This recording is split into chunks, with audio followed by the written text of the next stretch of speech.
विद्यार्थियों नमस्कार। हम जैन दर्शन के विषय में चर्चा कर रहे थे। हमने कल स्यादवाद के संबंध में आपसे बात की। अब जैन दार्शनिकों के जो में द्रव्य विचार है उसके बारे में हम बात कर रहे हैं। जैसे कि कल थोड़ा संकेत हमने किया था कि जैन दर्शन में द्रव्यों को दो भाग में विभक्त किया गया है। इसमें है अस्थिकाय और अनस्थिकाय। काल ही एकमात्र अनस्थिकाय द्रव्य है और शेष सभी द्रव्य अस्थिकाय हैं। इन द्रव्यों को अस्थिकाय इसलिए कहा जाता है क्योंकि ये अस्थि यानी अस्तित्वमान हैं और काया या शरीर की भांति ही इन्होंने कोई स्पेस या स्थान घेर रखा है। और अस्थिकाय द्रव्यों के जिस प्रकार हमने कल चर्चा की है, जीव और अजीव दो प्रकार बताए गए हैं। जीव आत्मा का ही पर्याय है और जीवों की फिर दो श्रेणियां मानी गई हैं, मुक्त और बद्ध। मुक्त जीव वे हैं जिन्होंने मोक्ष प्राप्त कर लिया है, जो परम कल्याण की अवस्था में आ गए हैं, अर्थात बंधन मुक्त हो गए हैं। और बद्ध जीव वे हैं जो अब तक बंधन में हैं। और फिर बद्ध जीवों की दो श्रेणियां मानी गई हैं, वश और स्थावर।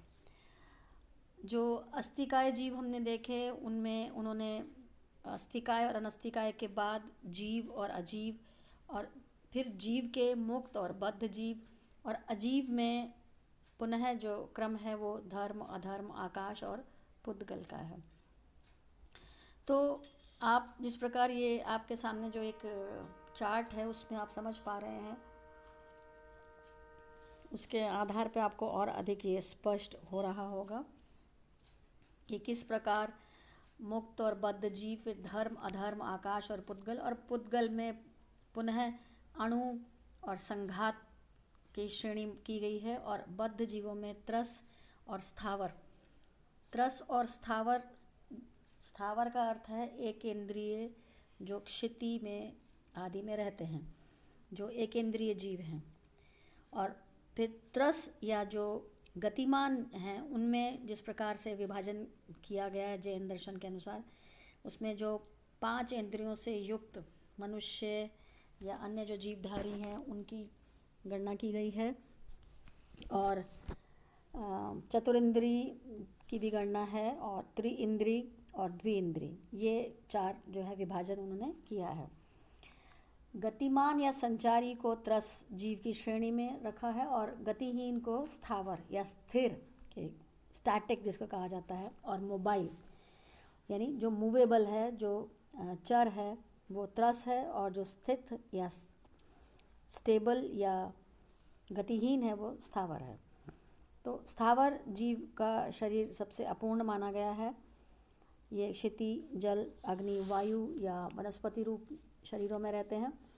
और स्थावर जीव को केवल स्पर्श का बोध होता है, अतः केवल स्पर्श ज्ञान से ही वो ज्ञान प्राप्त कर सकता है। और त्रस जीवों में विकास का विभिन्न अवस्थाएं पाई जाती हैं, जैसे 2, 3, 4 और 5 इंद्रियां वाले हैं, जिनमें सीप और घोंघा की 2 इंद्रियां, त्वचा और जिह्वा, पिपीलिका आदि की 3 इंद्रियां, त्वचा, जिह्वा और नासिका, मक्खी, मच्छर, भ्रमर आदि की 4 इंद्रियां, त्वचा, जिह्वा, नासिका और चक्षु, और उससे उच्च पशु, पक्षी और मनुष्य की 5 इंद्रियां, त्वचा, जिह्वा, नासिका, चक्षु और कर्ण। अस्थिकाय अजीव के 4 प्रकार जो बताए गए हैं वो हैं धर्म, अधर्म, आकाश और पुद्गल। तो इस प्रकार जो उनकी परिकल्पना है द्रव्य के संबंध में वो ये है। इसके बाद हम कहते हैं कि जीव, चेतन द्रव्य को जीव या आत्मा कहा गया है। जीव में चैतन्य विद्यमान रहता है, लेकिन अलग अलग समय और अवस्थाओं में इसकी जो मात्रा है वो भिन्न भिन्न होती है। और मात्रा भेद के अनुसार जीवों में एक तारतम्य है, एक लय होती है। और सिद्ध और उनको माना है जो अपने कर्मों पर विजय प्राप्त कर लेते हैं, पूर्ण ज्ञानी हैं। और सबसे जो निम्नतम स्थान है उनमें एकेंद्रिय जीव की गणना की गई है। तो इस प्रकार जो जीव विचार जैन दर्शन का है उसके अनुसार जीव ही ज्ञान प्राप्त करता है, वही कर्म भी करता है, और सुख और दुख का भाजन या भोग भी वही करता है। जीव स्वयं प्रकाशमान है तथा अन्य वस्तुओं को भी प्रभासित करता है, प्रकाशित करता है। यह नित्य है, किंतु इसकी अवस्थाएं परिवर्तित होती हैं और ये शरीर से भिन्न है। इसका अस्तित्व आत्मानुभूति से ही प्रमाणित होता है और संचित कर्मों के कारण जन्म और पुनर्जन्म के चक्र में पड़ने से अनेक शरीर इसे धारण करने पड़ते हैं। तो इस प्रकार जीव भी संपूर्ण शरीर को प्रकाशित करता रहता है, जिस प्रकार एक दीपक अपने चारों ओर प्रकाश का प्रसार करता है। तो जीव का विस्तार शरीर के अनुसार होता है और इस अर्थ में अमूर्त जीव को भी अस्तिकाय माना है। जीव सर्वव्यापी नहीं है, बल्कि इसकी व्यापकता शरीर तक सीमित है। इसे केवल शरीर अंतर्गत विषयों का ही अपरोक्ष ज्ञान हो सकता है और चैतन्य जो है वो शरीर के बाहर नहीं वरन शरीर के अंदर ही होता है। तो इस प्रकार जैन दर्शन का जीव का विचार और द्रव्य का विचार जो है वो आप आशा है कि उसको थोड़ा सा अध्ययन करेंगे तब समझ पाएंगे कि किस प्रकार उसका अस्तित्व रहता है। तो जैन दर्शन में जड़ तत्व को पुद्गल कहा है और पुद्गल का जो व्युत्पत्ति मूलक यानी एटमोलॉजिकल अर्थ है वो है जिसका संयोग और विभाग हो सके, यानी जिसको जोड़ा जा सके और जिसका विभक्तिकरण हो सके, वो पुद्गल है। तो जड़ द्रव्यों का संयोग भी हो सकता है और विभाग भी, यानी उन्हें जोड़कर बड़ा आकार भी कर सकते हैं और उनको विभाजित करके उनको छोटा आकार भी कर सकते हैं। तो पुद्गल का वह सबसे छोटा भाग जिसका और अधिक विभाग या विभाजन नहीं हो सकता उसे अणु या कहा जाता है। दो या दो से अधिक अणुओं के संयोग से संघात या स्कंध बनता है और हमारे शरीर और अन्य जड़ द्रव्य जो हैं वो अणुओं के संयोग से ही बने रहते, संघात हैं। मन, वचन, प्राण जो है वो जड़ तत्वों से ही निर्मित है। पुद्गल के 4 गुण माने गए हैं, स्पर्श, रस, गंध और वर्ण, और ये गुण अणुओं और संघात में भी पाए जाते हैं। तो जहाँ अन्य भारतीय दर्शन मानते हैं कि शब्द भी एक मौलिक गुण है, वहाँ जैन दर्शन ऐसी मान्यता नहीं रखता है। तो इस प्रकार जैन दर्शन का जो विचार है उसके दर्शन के आधार पर उसकी जो परिकल्पना है वो आपके सामने कुछ स्पष्ट हो पाई होगी, ऐसी आशा रखते हैं। तो जैन धर्म का जो प्रधान उद्देश्य है वो है बंधन से मुक्ति।